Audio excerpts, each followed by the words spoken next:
Assalamualaikum warahmatullahi wabarakatuh. Kembali lagi bersama BKMTSN Kota Probolinggo. Kali ini kita akan belajar tentang disiplin diri. Kenapa kita harus mengetahui atau memahami tentang disiplin diri?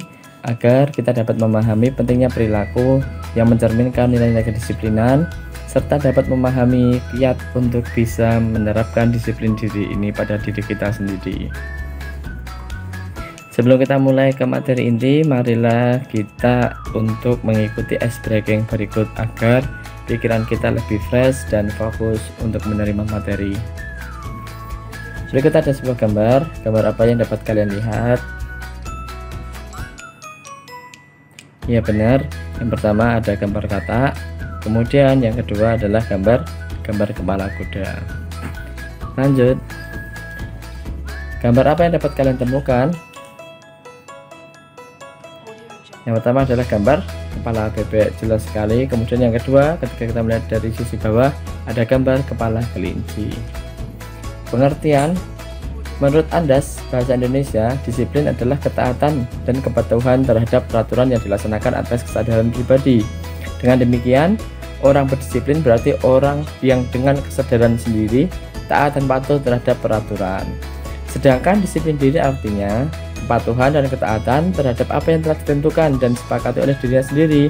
Misalnya, disiplin menggunakan waktu, disiplin melaksanakan ibadah, dan disiplin belajar atau bekerja. Berikut kita akan menayangkan video cuplikan tentang hasil dari disiplin diri.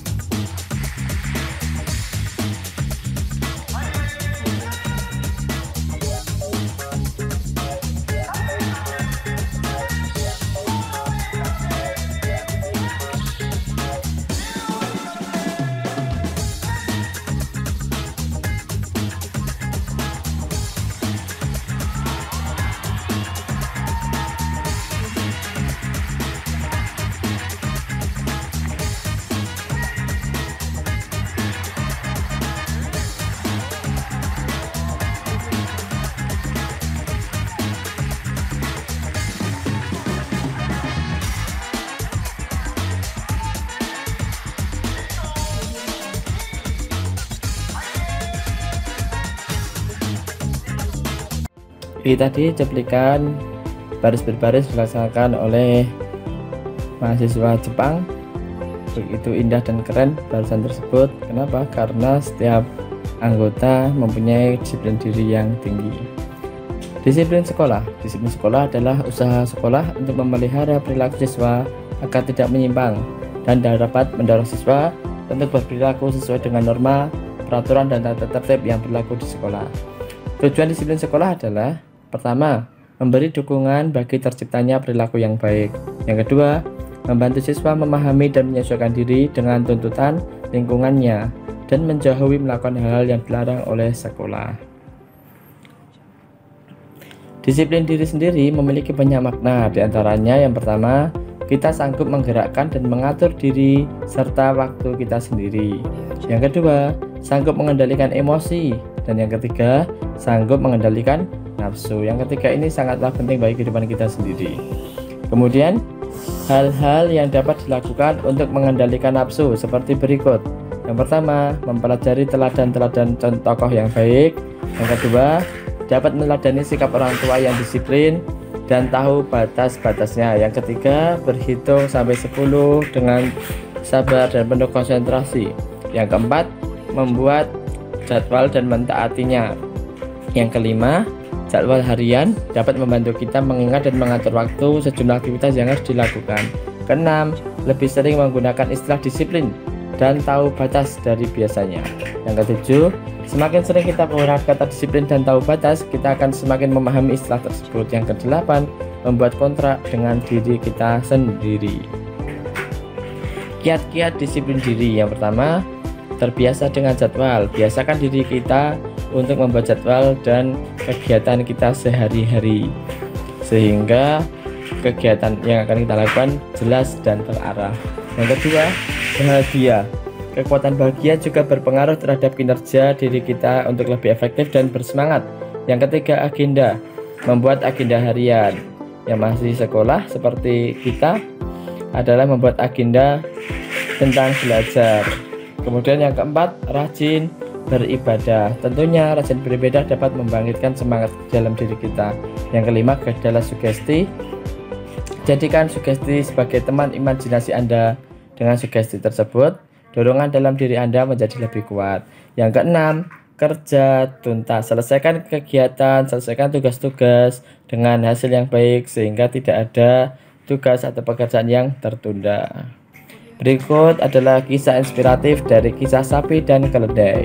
Suatu ketika, ada seorang petani yang memiliki 2 ekor hewan pekerja yang membantunya dalam mengelola ladang. Kedua hewan ini adalah sapi dan keledai. Kedua hewan ini merupakan hewan yang selalu diandalkannya untuk bekerja dari pagi sampai sore. Di suatu hari, si sapi yang sudah bosan bekerja berkata kepada si keledai, "Hei keledai, mari kita berpura-pura sakit hari ini supaya kita diberikan waktu istirahat yang lebih banyak."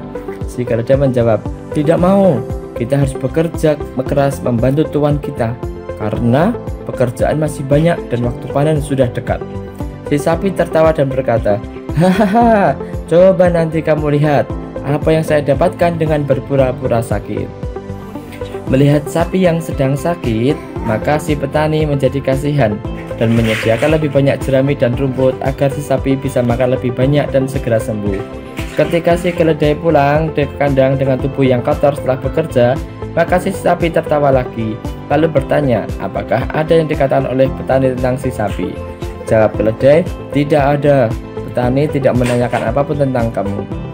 Si sapi ini pun terus berpura-pura sakit selama 2 minggu lamanya. Dia begitu menikmati kebebasan dan waktu santai yang didapatnya saat ini. Di saat waktu panen tiba, si keledai bekerja lebih keras lagi karena tidak dibantu oleh si sapi. Setelah selesai bekerja, si sapi bertanya lagi kepada keledai, "Hei keledai, apa yang dikatakan oleh petani?" Sang keledai menjawab, "Sang petani memuji usaha kerasku dan memberikan hadiah untukku. Namun, tadi aku melihat sang petani berbincang dengan seorang tukang jagal untuk menyembelihmu karena sudah sakit-sakitan."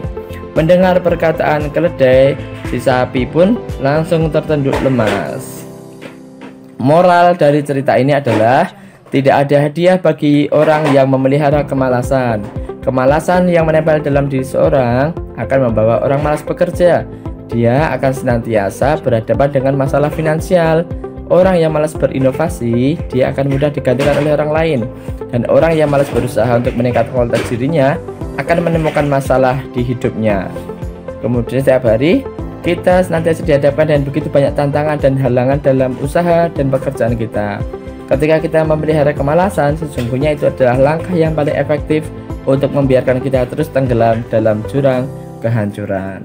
Terima kasih telah memperhatikan materi dari awal hingga akhir. Semoga bermanfaat dan sikap disiplin dapat kita terapkan dalam kehidupan sehari-hari. Sekian, ada tutur kata yang kurang berkenan, mohon maaf. Assalamualaikum warahmatullahi wabarakatuh.